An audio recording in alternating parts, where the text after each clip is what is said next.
Point Blank is a crime fiction podcast. It may not be suitable for all listeners. We discuss violence in all its forms. The works we reference may include period slang, which some listeners may find offensive. The hosts also have a tendency to swear.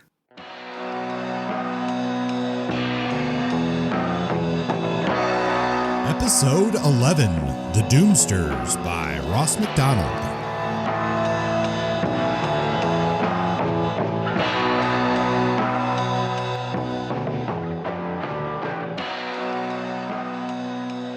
Hello, Dave.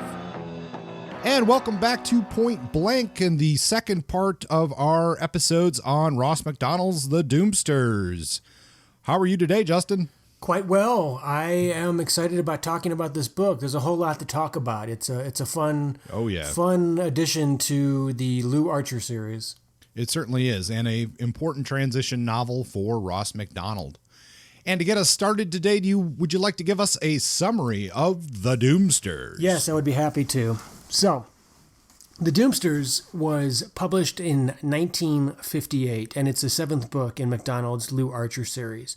This is the transition book. It's the one that sort of sets the stage for some of the best known and best regarded of the Archer books. And we're going to talk more about that in a little while. But it starts with this opening line, which is a bit of a weird one. I was dreaming about a hairless ape who lived in a cage by himself. His trouble was that people were always trying to get in. That's how the book starts, and it seems like a non sequitur at first, but by the end of the novel, the hairless ape motif recurs to shed some light on its meaning. So we'll talk about that down the road. For now, this story takes place in Southern California and starts at Archer's bachelor pad at the break of dawn. There is a loud banging at the door. 3 murders and 24 hours later, the novel ends, and Archer is changed forever. The trouble at the door is escaped mental patient Carl Hallman. He was sent to Archer by a friend and fellow escapee, Tom Rika, a heroin addict with ties to Archer's past. Carl tells his story. He has been framed for the murder or death of his wealthy senator father by his brother Jerry and Jerry's wife Zinni. Archer, believing Carl, despite his clear emotional instability, agrees to help, but only if Carl agrees to return to the institution. Things, of course, don't go according to plan. Halfway to the institution, Carl knocks Archer out and steals his car. Archer walks to the mental institution on his own and meets Carl's doctors and social worker Rose Parrish and learns more about the nature of the Hallman family. And what a weird family it is. Carl is married to Mildred, a forlorn and protective woman eager to ensure Carl's well-being against his scapegoating family. Archer meets Mildred early on, and she plays a central role in the plot. The Hallmans are a messed-up family. The mother was a barbiturate addict and manic-depressive woman, allegedly suicided 3 years prior by walking into the sea. She believed the family was cursed and spoke of creatures called Doomsters who kept the family down. It was her death which led in part to Carl's mental breakdown. The father, who Carl was accused of killing, drowned in a bathtub. Jerry, the brother, Zinni, his wife, and their child Martha also play major roles in this story. Grantland is the family doctor, and he also plays a major role. The sheriff, Ostervelt, is presented as the archetypal small man with too much power. The sheriff has the hots for Mildred, as does Archer, though Archer sublimates his desires and quickly develops a dislike for the sheriff. As the plot unfolds, and Archer delves into the inner workings of the family and the small community of fictional Purisma, he uncovers some disturbing truths, and his hunch about Carl is confirmed. While Carl is no hero, he's not the monster he's been made to be. The plot is convoluted, but not impossible to follow. It is clear that Macdonald took time to make all the moving parts come together in a rousing finale. That said, it takes a couple reads on certain pages in order to really get what's happening, and there are some moments where, if you're not paying attention, you might get lost. It turns out that the killer is not Carl, but his forlorn wife, Mildred, and in a lengthy monologue at the end of the story, Archer calls her bluff and Mildred tells her story, beginning with the baby she was forced to abort by Mrs. Hallman, the attempted murder of Mrs. Hallman, the subsequent depression and pent-up rage that fueled her desire to make the Hallmans pay. And she does, killing Jerry and Zinni and leaving Martha parentless. It's a sad ending, as Mildred turns out not to be the moral center or the emotional center, but rather a self-absorbed killer. It's a surprise. She takes on that femme fatale role and runs with it. While I predicted early on that she might have a part to play in the overall shenanigans in the Hallman family, I was still surprised to discover the central role that she played. The case has a profound effect on Lou Archer, and this is the part of the story that really matters for us as Archer and Macdonald fans.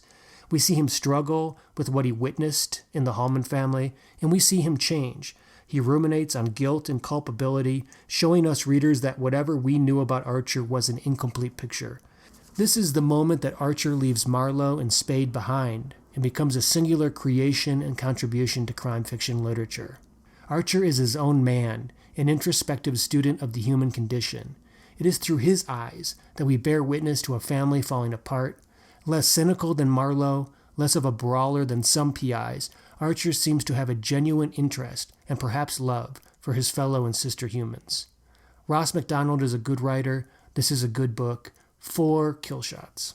Yeah, I think that was a very good summary. I think we can talk a little bit more about some of the details in it later on in our discussion. But I think what's key here before we get into the biography of Kenneth Miller, a.k.a. Ross Macdonald, is that this is a transition novel for Archer as a character, and it comes after a major transition in the life of Kenneth Miller.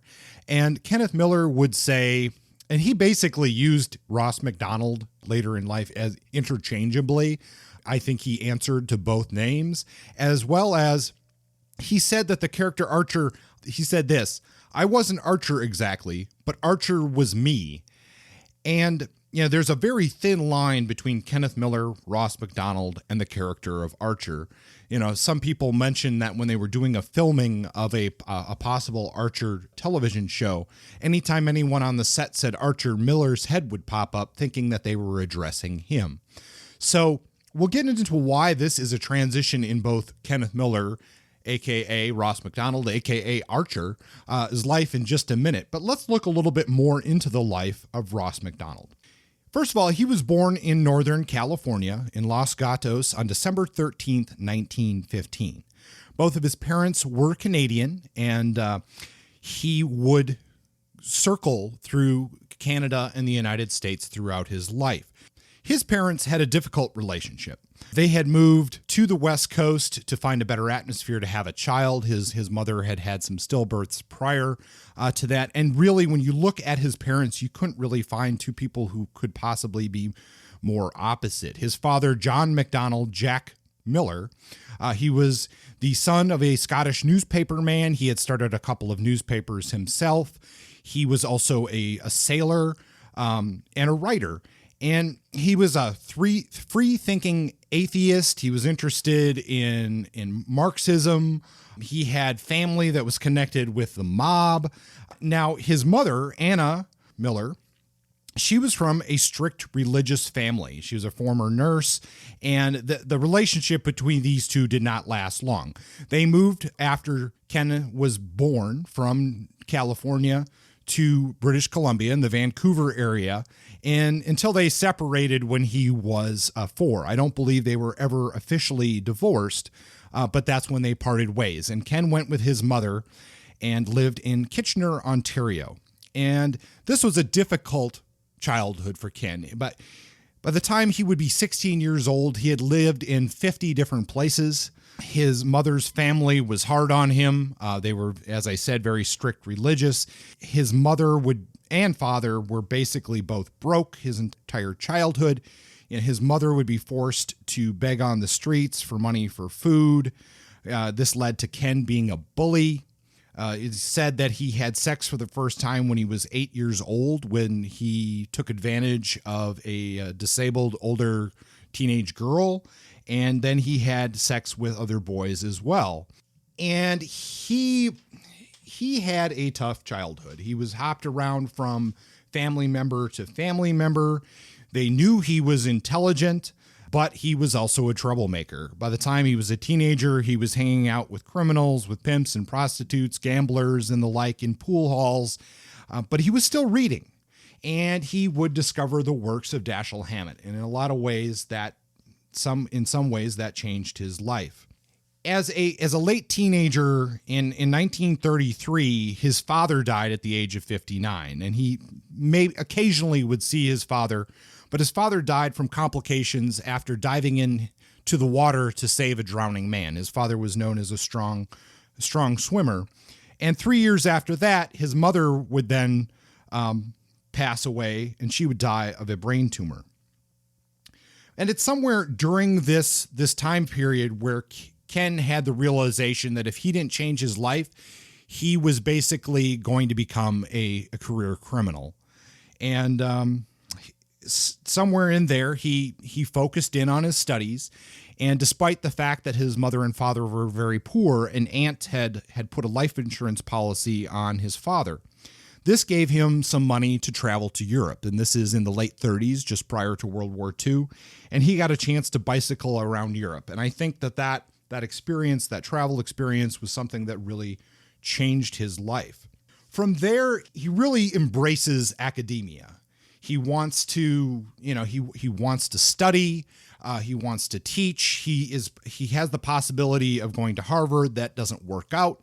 He ends up at the University of Michigan, and this is where he gets together with Margaret Sturm, and they would spend basically the rest of their life together. This academic thing, this had a lot of friction in the family, but this is also when they both started to get interested in writing mysteries, and from there we get into his writing career.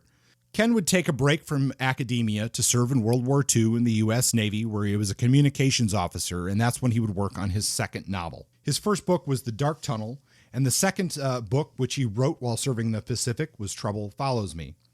And in these early works, he's pretty heavily influenced by Raymond Chandler, and Margaret is having success of her own. She sells a book to Hollywood and works as a screenwriter. This allows them to buy their first house, which moves them to Southern California. While Ken was in graduate school, he and his wife gave birth to a daughter, Linda, who I think we'll talk about in greater detail later. But she was born in 1939. She would have a difficult childhood and be a problem that we'll see later on. Now, getting into the Lou Archer series, we will see Ken publish the first Lou Archer book, The Moving Target, in 1949. And this would become the first of 18 Lou Archer novels, 19 if you count the short story collection. It would become perhaps one of the most famous crime fiction series in 20th century American literature. In addition to their mystery writing, both Millers were heavily involved in the early environmental movement. They were both interested in bird watching. They worked to save the California condor. They lobbied and picketed against the offshore oil rigs off the coast of Santa Barbara. Ken thought that they looked like daggers thrust into the sea. They would fight against land developments and were both, I guess, what today we might call progressive Democrats. They were against the Vietnam War, and they would be highly involved in many political campaigns throughout their lives. Later in life, Ken would have a rather well-known relationship, mostly a relationship of the mind with Eudora Welty, which some consider the second great love of his life. Notably about Ken Miller, aka Ross Macdonald, is that he would be one of the first mystery writers to really break through and have academic papers written about him. And while he got a lot of flack as a graduate student and a PhD candidate for being a mystery writer, later in his life, academia would start writing about him. Sadly, Kenneth Miller would get what we call today Alzheimer's disease, and he began losing his memory. And for a writer, I really cannot think of any worse way to go, losing your memory and your intellect. And due to complications of this, on July 11th, 1983, he passed away at a nursing facility. The awards he received throughout his life was he was the first Lifetime Achievement Award winner of the Private Eye Writers of America. He served as the Mystery Writers of America president. He was awarded the Mystery Writers of America Grand Master Award. He had numerous Edgar nominations and was given the Gold and Silver Daggers from the British Crime Writers Association. Sadly, both his daughter died during his lifetime. Margaret died at the age of 79, and a grandson his only grandson died of an overdose at the age of 30. That being said, Margaret Miller did live past him, and she died in 1994. So, as far as I recall, she was there for him in the end days. Though the tragedy of his daughter was during the really the prime of his literary career, and that deeply affected not only him, but the book that we're talking about in particular. Yes, certainly so. And we'll get into that in a little bit because it is so key to his writing of both the Doomsters and the Lou Archer series. So you just mentioned a good bit of his biography, the connections between his rough and tumble early days, his academic career, and then his literary career.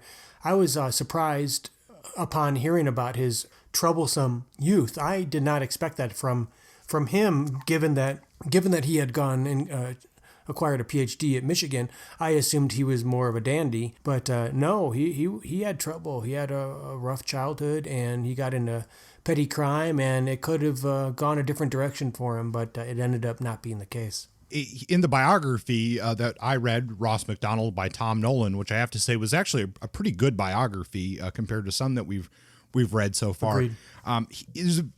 It seems very clear that Ken Miller, he put up a wall between that portion of himself and the academic side of him, and that there's a couple of times in his life where maybe that line gets a little blurred, and maybe that causes some of his discontentment with life.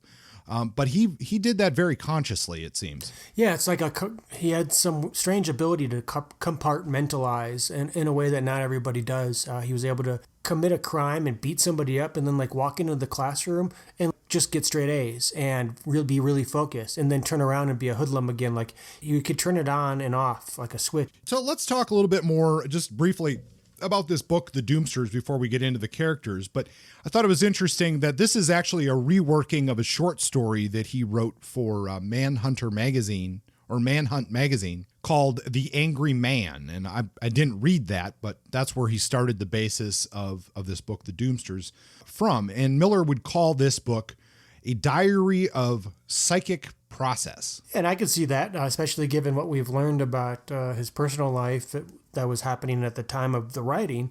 This seems to be a book where Ross Macdonald is doing an incredible amount of processing of his own personal life and trying to find... He's using this book as an outlet for his thinking, and I guess that's what we use diaries for. The novelette that he referred to, that The Angry Man that you mentioned, that's cool. It sort of reminded me a little bit of Chandler and Hammett and how they would stitch together stories and turn them into a novel. But at this point, this is novel 7 of the Archer series, so he's well past the early sort of developmental stage. Yeah, and I think we should maybe talk about some of that personal stuff that happened in the Miller's life, because we're kind of talking around the issue right now, but it's so key to this book. I just wanted to say that in the biography Tom Nolan calls The Doomsters, he says that its characters are, there are damaged people, puppets jerked by neurotic or psychotic impulses, automatons propelled by greed and lust, hollow husks with false faces, and says that it has this heavy psychological freight. And as you said, this is Ken Miller working through these heavy issues in his own life. And what were those heavy issues? Let's get to that issue right now. And that is that his daughter Linda was, I guess we would say, a troubled youth. She may or may not have had some psychological health issues. I mean, it's kind of hard because the family did not talk about this very much. But what happened is that his daughter Linda, at an early age, she was sneaking around. She was drinking excessively. She was probably using drugs. She was sleeping around. She was doing a lot of things. And for the most part, Ken kind of didn't believe, he would forgive her for pretty much anything and believed it was other people's issues. And what happens one time with Linda is that she says she's going to a friend's house. She has a car. Ken bought her a car at an early age, and she goes and basically gets drunk, drives the car, and kills a kid. She hits 3 boys. One just kind of glances off. The other goes to the hospital with fairly serious injuries, but one is killed. And she drives away and then crashes into a parked car, trying to kill herself. And, well, the Millers had to deal with that issue. Yeah, and this came, a couple of things here. This came in the wake of, this was right in the middle of Margaret and Ken's the height of their success, essentially. Like this is them in the center of their careers, really writing that line between like achievement and great fame. And to be honest, based on what I've read, they're pretty distracted by that. I mean, their priority seems to be their career. Maybe it wasn't, but you get that impression, at least through reading Nolan's work. And Linda, it isn't just that she was a troublemaker. She was also incredibly gifted, high achiever. It seems like she might have been a gifted student who was reaching out, like seeking something, perhaps from her parents, from something else, but it seemed to be repeatedly these cries for attention, and they culminated in what you just said, Kurt, this accident and the manslaughter or homicide manslaughter of this boy, and the subsequent trial. She was accused. I think she had felony charges. Went to trial. There were subsequent lawsuits which further dragged this thing out. What happened with Linda? She ended up in a mental institution or psychiatric ward and was in and out of those conditions for a while, both before and after this incident. But it took a heavy toll on the Miller family, and what came out of this, at least one of the very few positive things, was the Doomsters. Yeah, and as we'll get into, I mean, obviously the plot of this deals very highly with psychiatrics, with treating people with mental illness, with how society deals with those people, because that's what Ken was dealing with both his daughter and actually himself. And that's not something that they briefly mention this in the biography, and it's like one sentence. But in 1951, there is evidence that Ken Miller himself attempted to kill himself. And then 5 years later is when Linda's hit and run happens. And so at that time, when Linda entered treatment, Ken as well started treatment. So in many ways, I can see the themes of how society is treating people with mental illness in this novel, The Doomsters. And in many ways, I think, as we see, Ross Macdonald here is ahead of his time when talking about those issues. Let's talk a little bit in detail about some of the ways that this book connects the dots in terms of mental health and character development. We have Carl Hallman, who is the mental institution escapee that gets the plot rolling. He is the initiator. He's there on the first page. He doesn't appear for much of the book after that until the end, because he's really serving as a catalyst that gets other characters to take action. But he's in a mental institution because of some possibly trumped up or fabricated charges against him, though he does have this undercurrent of emotional instability that sort of serves as an excuse for his scapegoating. Along with him, we have Tom Rica, who's also in the mental institution, but he's pretty much just an abuser of narcotics. He's a heroin addict. So he gets grouped in a way that sort of shows the one-size-fits-all method of treatment for mental health patients in the 1950s. That's the introduction to the story. That's the very beginning, the first page, and that sets off the thematic qualities of the story that reflect back on Ross's personal life. But there's more than just that. There's Mildred. There's the way that she struggles with her own psychological issues stemming from a loss of a child that we learn later in the book, and her own hidden intense rage and homicidal instincts.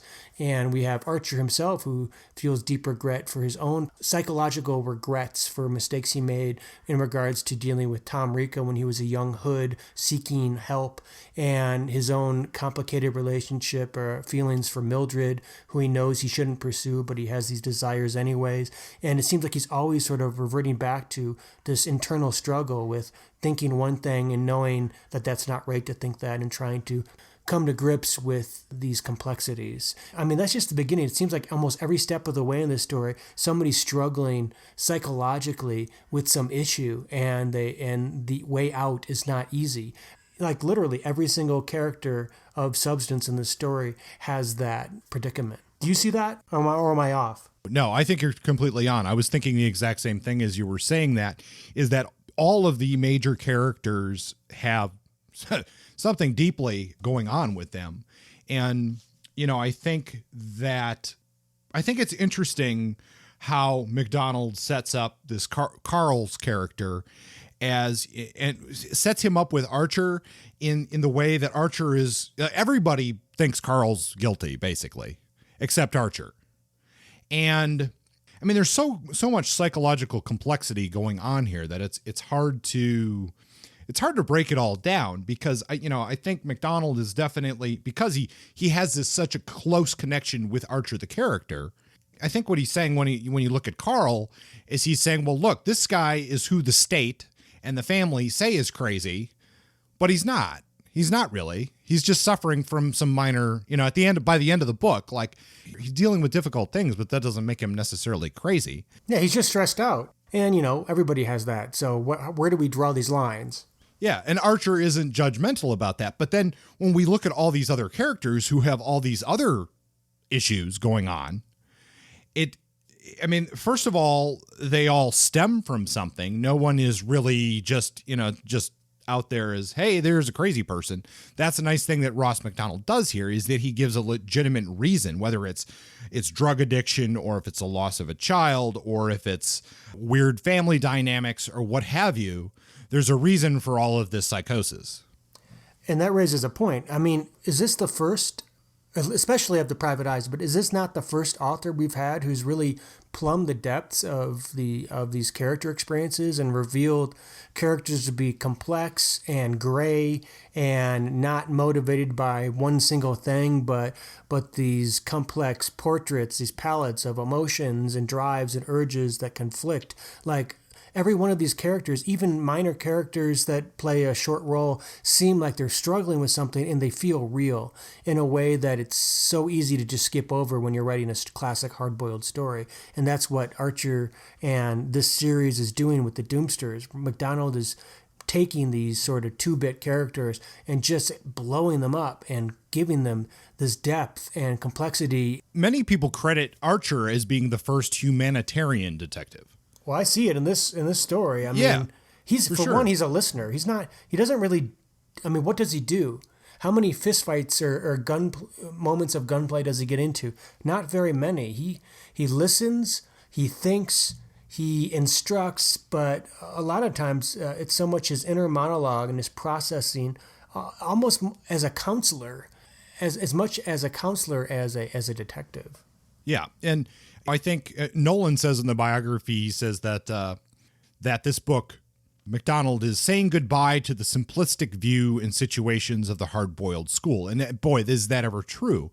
And the other thing that's interesting about that, in I believe that Sue Grafton wrote the introduction to the biography, but Archer as a character, and perhaps because of his insight or because of his humanitarianism, he's often, Macdonald and this character are often credited with bringing a lot more modern female crime writers into the mode of detective fiction, because of this different view of how you're interacting with people. Yeah, playing the role as a listener, as a comforter, not as somebody who's immediately going to move into physical action as a way of dealing with problems.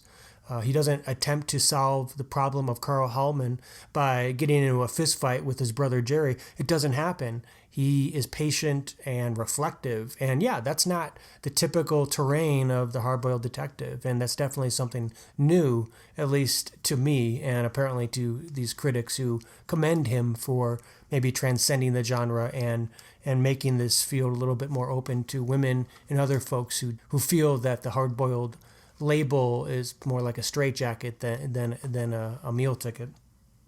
Yeah, and we get in especially our early detective fiction, and even still today, you get the detective who, well, I'll take the case for $35 a day plus expenses. But at the beginning of this one, Archer isn't even promised any money, but he says, when he's talking, after he talks to Carl, he says, "It was one of those times when you have to decide between your own convenience and the unknown quantity of another man's trouble." And, that's kind of interesting, because we're talking about taking action for something other than financial benefit too, in this case. That's true. And it's clear that Archer takes this case because he has some personal What's the drive? What really motivates him?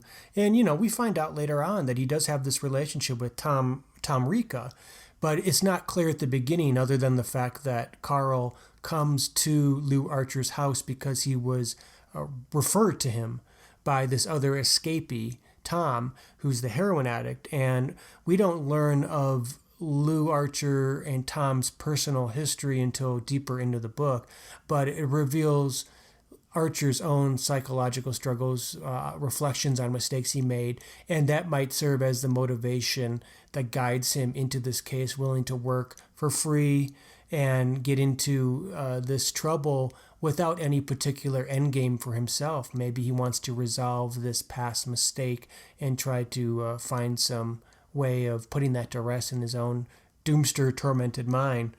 It's not explicit until the end, but it left for the reader to put this together on their own. Yeah, and you bring up that thing about the Doomsters, but in many ways, by the end of this, like all of the characters have their own version of that Doomster.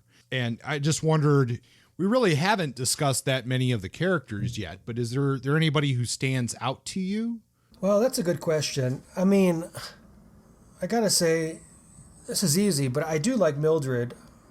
I know I like Mildred because I'm really disappointed with how she ends up being the bad guy. And I like what Ross does with her as a strange femme fatale who first seeks our sympathy for most of the book and seems like she might be the moral center or the center of suffering in a way. Because Lou's not suffering. I mean, Archer does not. He's more like an observer. He doesn't really get into the action so much as witness things and translate it for us. But she's sort of the one who suffers. She loses her husband. She's fighting this rich, disturbed family, and she comes from a poor background. Her mother's an alcoholic. Her father's gone. She's alone. So, like, the sympathy points just continue to add up for her. And then for all that to get twisted around and for us to find out that she really is largely loveless and a sociopath or possibly a psychopath, and she has her own dreams of riches, and the fact that she's been corrupted by the Doomsters so deeply that we don't even see it till the end. I felt like that was the ultimate tragedy in this book, and I really felt sympathy and I suffered along with her and felt bad when we find out her fate. I also like the cop, the jerk sheriff, who was like a bigot asshole, but then he has like a redeeming line at the end that gives him a little bit of humanity. I love when people humanize even losers or assholes, and so I did like that. And I like that he was actually being an antagonist, because this book was strange in that there weren't blatant antagonists. It was like, who's the hero? Who's the villain? It's all so muddled because everybody's so tormented, and so much of the action is taking place off the page. Everybody suicides or drowns. Like, it's all happening in the past. So I was sort of thirsty for somebody who just wants to go get into a fight or get into an argument, and that seemed to be the sheriff more than anybody. So I guess those are my two votes. They might change in 5 minutes. I struggle with this as far as, other than maybe the Archer character, is like, because so many of these people do have conflicting emotions, conflicting allegiances. For the most part, I didn't really get the sympathy that you do for Mildred. I did a little bit, but I also was sort of like, well, yeah, some of these things happen to other people and they don't end up like mass murdering a bunch of people. I had a bit of sympathy, but I didn't feel it as strongly as you did. Well, let me emphasize that I didn't feel sympathy for her after I find out that she killed everybody. At that point, I thought she was just a terrible person. But up until that point, before that reveal, I was with her. She was sort of guiding. And then that's why it was so it was tragic to me, because I was like, oh, you're sort of redeeming. And then I find out that you're worse than everybody. So who do I like? And all of a sudden, the number of people I could possibly really attach onto. We talked about anti-heroes and talked about perhaps having a podcast in the future where we talk about how anti-heroism works. There are so few characters in the story that have, consistently redeeming qualities. Maybe the brothel matron or whatever her name, the owner of the brothel. But like, other than Archer, like, everybody's just fucked up. But that's pretty human. Yeah. I mean, ultimately, I don't really think Carl's all that fucked up, but. Yeah, I mean, I guess he turns out to be okay. But we see so little of him. We see him as this typecast, panicked dude, and then we hear a lot of people talking about him for 200 pages. True. And then he sort of shows up at the end sleeping, and we just find out conveniently, or luckily enough, he wasn't murdered in his sleep by his wife. That was maybe her one humanitarian act in this story. Do you have a Puss Walgreen of any of these characters? I guess Dr. Grantland, the last name Grantland is weird to me. ESPN had a literary website called Grantland, and I didn't know why it was called that, and I don't know why this guy's called that. That's not really much of a Puss Walgreen. Yeah, I struggled with a Puss Walgreen award for this one as well. And if you're a new listener, Puss Walgreen is our ridiculous named character or useless character award. I guess I kind of got to go with Zinni Hellman. Yeah. Just because, yeah, I don't know. Not that Zinni's really that bad of a name. It's just that I guess she didn't really do a whole lot for me in the story. Yeah, she was this stereotypical middle-aged woman seductress who plays up sex appeal. She doesn't really do anything significantly or empowered in the story. Yeah, should we move into talking about some of the writer's craft? Yeah, let's do that. In terms of setting and plot and whatnot, we got another California story here. Most of these detective fiction tales have tended to take place in California. We have our Hammets, we have our Chandlers, and now we have our Macdonalds. I thought the writing in this was really strong, and you can tell that Ross Macdonald has mastered or is really attentive to craft. He writes sentences that are complicated. He's no Mickey Spillane. He takes the poetic grace of Chandler and the terseness of Hammett and turns them, and then he adds something new. And he got his PhD at Michigan, and he wrote on what was it, Coleridge, I think. Yeah, so he wrote on Samuel T. Coleridge. Yeah, he wrote on Coleridge for his dissertation. And while that doesn't explain his writing ability, he seems to really take time to craft lyrical sentences and reflective, psychological asides. Really strong writing. The plot, while I found the plot to be cohesive, like it was coherent. If you pay enough attention to it, you can see how everything comes together.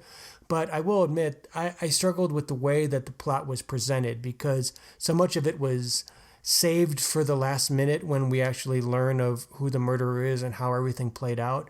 And he did, like Kurt said in the previous part, info dump.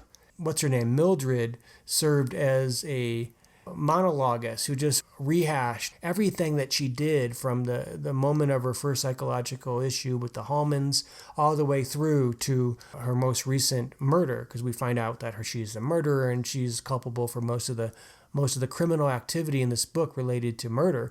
We get it for like 4 or 5 pages of her just talking about it all, and it just felt cheap for Ross to give us that information. It would have been nice to see it parsed out a little bit more throughout the book, or get, maybe have more of a conversation. Info dumps are hard, especially when they're so obvious.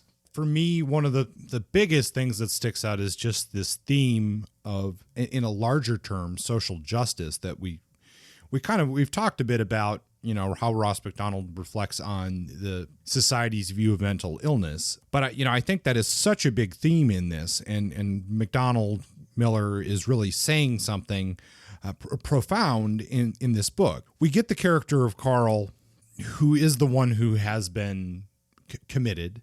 And some of the goofy things that they cite for committing him is, it's just kind of, he's obviously dealing with some depression, some other issues, but it also has to deal with some of the things that he's going against the established belief of his family. His family, and we haven't talked about this, but they're like major landholders. They own massive amounts of fruit orchards, which a lot of that land they picked up very cheaply during World War II when the Japanese were forced off their land. And his father buys that up, and Carl has this quote unquote crazy idea that maybe they ought to treat the fruit pickers better, and maybe they should give back the land to some of these Japanese Americans that they essentially, bought it for pennies on the dollar from during the war. And of course his brother can't stand that idea, that's just crazy. That's a great point. And that is really if we're looking for hidden catalysts, the reason this whole story came to a head, the reason that Carl is in the trouble he's in and draws Archer into it, it's because he cared for other people and he said, let's be fair to these other folks. And his parents said, you're crazy. You belong in an institution, which is very, it reminds me of claiming any woman who tries to assert themselves and be empowered in any way ends up as hysterical in an institution.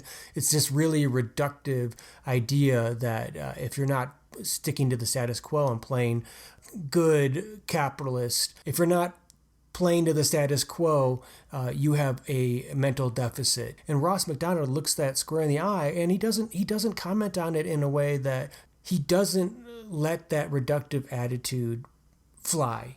He exposes it, he acknowledges it, he looks it squarely, and he allows voices to speak for themselves. He allows Carl to speak his mind, and he doesn't judge him. He actually trusts him. He has faith in him. And you know what? His faith turns out to be valid. He finds out that Carl is not the man that his family says he is. Yeah. Archer, throughout this book, Archer makes a lot of statements about Carl's guilt or innocence. The society at large, many people are just writing Carl off because he escaped from this. And he didn't even really escape. It's not like this facility that he was at was like heavily guarded or anything. He just essentially walked away from it. But because he is labeled as being mentally ill, he is inherently guilty. And this leads to everybody being afraid of him. This leads to the sheriff being willing to shoot to kill if they even see Carl. And Archer is one of the only ones, and he says, I'm paraphrasing here, but he basically says, I still believe in the idea that you are innocent until proven guilty. And Archer makes a number of comments, including a comment about somebody's talking about, well, they won't give him the death penalty anyway. And Archer says, well, no, really in California, half of the people who are put to death suffer from some form of mental illness. So it's interesting that Macdonald is also commenting on the death penalty there. Here's a quote from the book where we have a character we haven't talked about yet, but the journalist Slovkin is talking to Archer, and he says, Archer wants to talk off the record to him, and he says, I'd rather have it on. It's getting late, and I don't mean late at night. We've never had a lynching in Parisma, but it would happen here. There's something about insanity. It frightens people, makes them irrational too. Their worst aggressions start popping out. And then Archer responds to this and gives him an opportunity to basically say that society is so fearful of someone with this mental illness, but yet here at the end of the day, that's who society has determined to be guilty is not guilty at all. Yeah, but he doesn't hit us over the head with this idea. He just lets these ideas speak for themselves. He lets the voices be heard, and he leaves it to us to sort of do the processing. Ross Macdonald's very, very good at expressing complicated things, simply putting them in the air and letting us chew on them. And the fact that he's willing to put them out there at all is commendable. Yes. And that does speak to the historical, political context of this book. Ross Macdonald's not a political writer per se, but he brings politics and social and current issues into his writing. Well, it's interesting that you say that, Macdonald is not political, because here we have a writer who in his personal life was pretty politically active, but he made his novels personal. And of course, then we get into the statements of like, well, the personal is political. By being personal, in many ways, his novels stay relevant because he's talking about themes that continue throughout society. And throughout time, a lot of his work plays off of Greek myth, family tragedy, issues of psychology, and all of those things. They're universal themes. And in that way, he isn't writing to the issue of the moment. He's writing to big issues that we're always struggling with. They speak to readers in the 50s. They speak to readers now in the same way. These aren't issues that are pigeonholed. He's not talking about specific things that don't have any relevance to us anymore. One of the things that Ed Macdonald is known for is putting, I guess today we might call them Easter eggs in the writing. Little things. And I found, I guess, I'm not really sure that this is an Easter egg, but it's a moment and it's a transition in the novel. This is actually slightly before our info dump from Mildred. But at this point in the novel, everything has fallen apart. The family is obviously there's nobody who's really innocent in all of this. And Archer is driving through town. He's just observing the town, and he says, it was an early to bed town. There was practically no traffic. A few drunks drifted and argued on the pavement in front of the bars. Two night blooming tarts or their mothers minced purposely towards nothing in particular. A youth on a stepladder was removing the lettering from a shabby marquee of the Mexican movie house. Amor was the only word that was left. He started to take that down.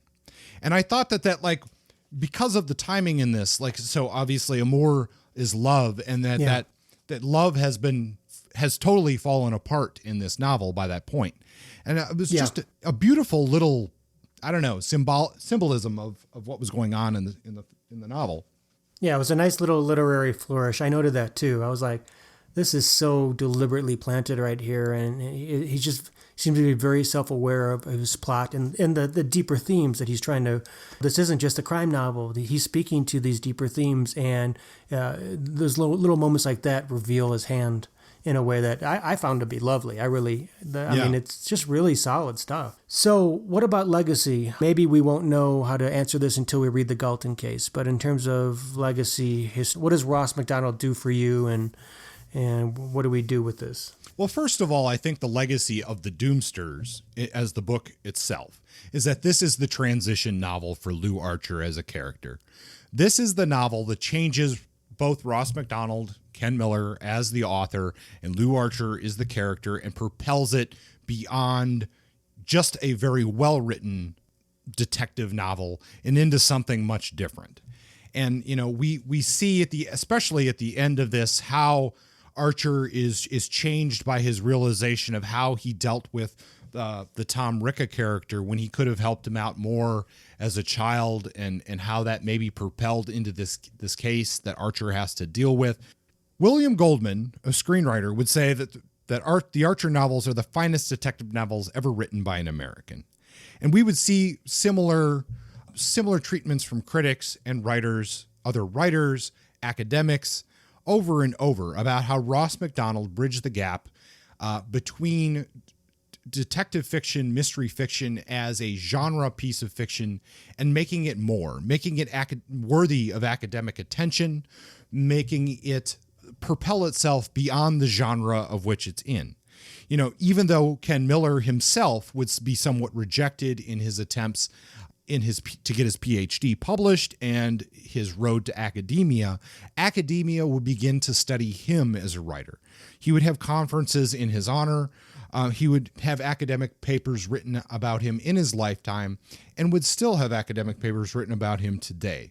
I once said when we did our episode on Raymond Chandler that the Chandler was the one who brought the detective novel into literature. And maybe I'm willing to say, based on the biography, but perhaps not based on the Doomsters, but what I know of what's to come, is that Ross Macdonald is the one who propels the detective form into something that is art, that it is literary, that is worthy of academic study. Well, what you're getting at is something I've been thinking about too, this relationship between Macdonald and Chandler and historical context. And, you know, would Chandler be the guy that we regard him as today were it not for Ross Macdonald to help to further deepen the case of establishing crime fiction as a legitimate literary study? I mean, we're not sure. We can't go back and anticipate what could have been had Ross Macdonald not written. But one thing we can say, for every 10 crappy dime store writers who followed and emulated Chandler and did it poorly, there's only one person like Ross Macdonald. There's very few people who are actually elevating the form or responding to the form with the same intellectual and philosophical rigor as somebody like Ken Millar, and that's important. And I think those two creates this sort of feedback loop that helps us to recognize and be able to talk about in the way that we do academically and in terms of entertainment this genre. For a long time, Ross Macdonald was, oh yeah, he's in the vein of Hammett, Kane, and Chandler. He's one of those guys. He's an emulator of Chandler. Lou Archer is pretty much Philip Marlowe. But I think with the Doomsters, in terms of legacy, this is where he breaks with Chandler. And Chandler ragged on Ross Macdonald early in his writing. He didn't call him a hack, but he didn't like the writing. He thought the writing was overwrought. He thought he was trying too hard. He said that he helps to pay the dues at like avant-garde literary journals or something like that. But later on, that changes, and Macdonald speaks to Chandler and says, you know what, I'm not like Chandler. Chandler's approach to plot was like this. Chandler described a good plot as one that made for good scenes, as if the parts were greater than the whole. I see plot as a vehicle for meaning. It should be as complex as contemporary life, but balanced enough to say true things about it. The surprise with which a detective novel concludes should set up tragic vibrations which run backward through the entire structure, which means that the structure must be single and intended. So that's one thing he says, but in regards to a specific character, he makes clear that Archer is not Marlowe. He is less a doer than a questioner, a consciousness in which the meaning of other lives emerge. This gradually developed conception of the detective hero as the mind of the novel is not wholly new, but it is probably my main contribution to this special branch of fiction. And I'd have to agree with that by reading the Doomsters, seeing the way that Archer interrogates people, gets them to reveal who they are, and by that way makes meaning and helps to guide the story forward. It's not by his action. It's not him getting into roughhouse antics in the alleyways of Poisonville or threatening people or talking smack. It's him listening and letting people speak for themselves. And that's something that he did that Chandler did not do, and neither did Hammett. And that, to me, is his legacy. Yeah, I wouldn't say that Chandler necessarily liked Macdonald very much. He did call him he called him a literary eunuch at one time. Yeah. And you know that wasn't very cool. No, and Macdonald, he was pretty hurt by that because Chandler was essentially a literary hero of his. But, he took it fairly well in stride, and he said writing well is the best revenge. And I think Macdonald got his revenge because Nolan notes of that Archer's unflattering self-knowledge is sharply different than Chandler's Marlowe, whose romantic loneliness ends in self-pity. Yeah, some of these guys taking stabs at each other is kind of ridiculous because really we can enjoy them all, right? You'd think. You would think. Yeah, and then, I just have one final quote. This is, I guess, my choice cut. This is the last page of the novel. It's not the last line, but it reveals to me the summation of what the Doomsters does, both for Macdonald and for Archer. It also feels like a nice endpoint for me. So this is Archer ruminating after all the shit has hit the fan. We find out who did the deeds and the family unravels, and this is Archer at the last moment reflecting on it all. Mildred was as guilty as a girl could be, but she wasn't the only one. An alternating current of guilt ran between her and all of us involved with her, Grantland and Rika, Oosterveld and me. The red-headed woman who drank time under the table, the father who had deserted the household and died for it symbolically in the senator's bathtub. Even the Hallman family, the 4 victims, had been in a sense the victimizers too. The current of guilt flowed in a closed circuit if you traced it far enough. I like the way this ends. I like the way that he connects all the dots. We're all culpable. Nothing is as simple as victim and criminal.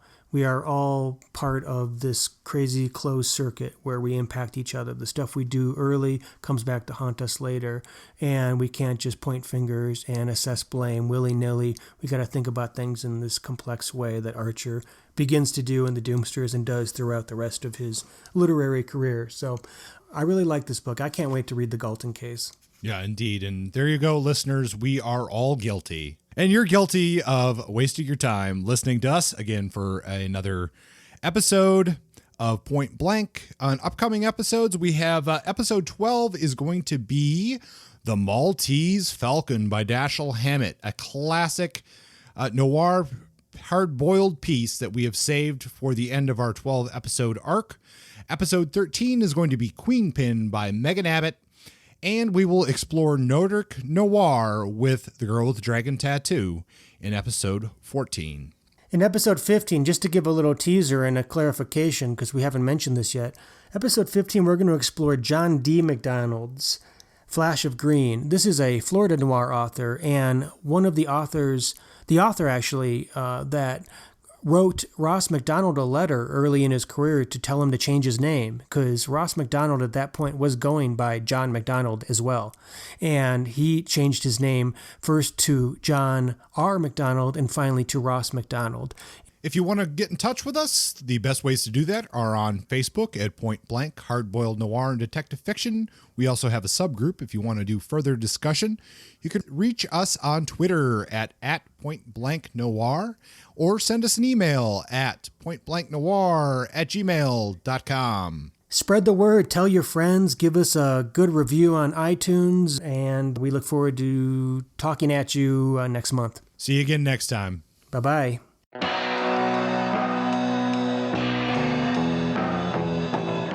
Point Blank is under a Creative Commons license. Music is by Justin. Copywritten works are property of their respective holders.